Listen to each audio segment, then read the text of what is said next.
नमस्कार मित्रांनो, स्वागत आहे तुमचं आपल्या या यूट्यूब चॅनलवर।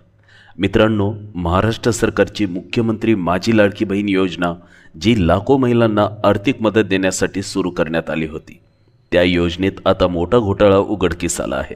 अपात्र असूनही या योजनेचा लाभ घेणाऱ्या 1183 महिला सरकारी अधिकारी व कर्मचाऱ्यांची यादी सरकारने तयार केली आहे आणि आता त्यांच्यावर मोठी कारवाई होणार आहे।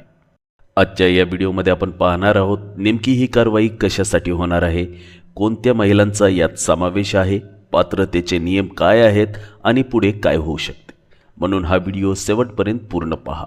व्हिडिओ आवडला तर व्हिडिओला लाईक करा आणि चॅनलवर नवीन असाल आणि असेच व्हिडिओ हवे असतील तर या चॅनलला सबस्क्राइब करा।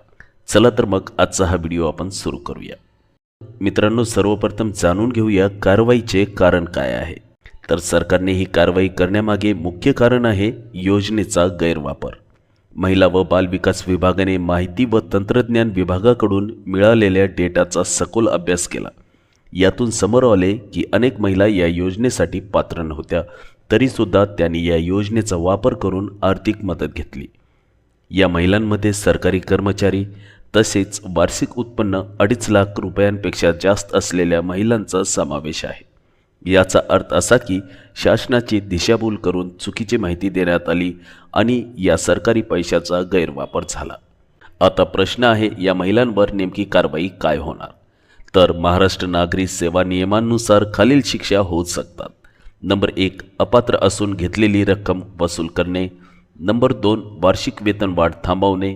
नंबर 3, पदोन्नती रोखणे आणि नंबर 4, गंभीर प्रकरणात थेट सेवेतूनच बडतर्फ करणे। ही कारवाई जिल्हा परिषदांच्या माध्यमातून मुख्य कार्यकारी अधिकाऱ्यांच्या नेतृत्वाखाली केली जाणार आहे। आता एक महत्त्वाचा मुद्दा, मुख्यमंत्री माझी लाडकी बहीण योजनेचे पात्रता निकष काय आहेत? तर नंबर 1, अर्ज करणाऱ्या महिलांचे वय 21 ते 65 वर्षाच्या दरम्यान असावे।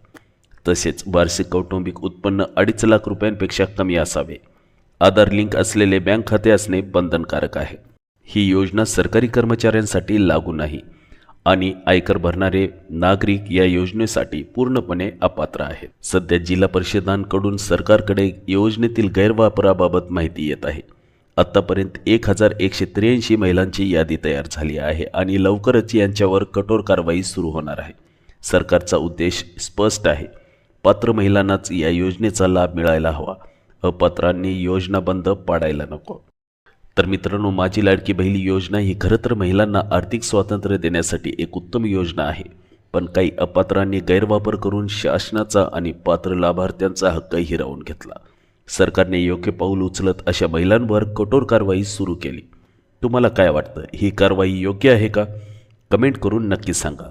व्हिडिओ आवडला असेल तर लाईक करा, चॅनलला सबस्क्राईब करा आणि नोटिफिकेशन बेल ऑन करा।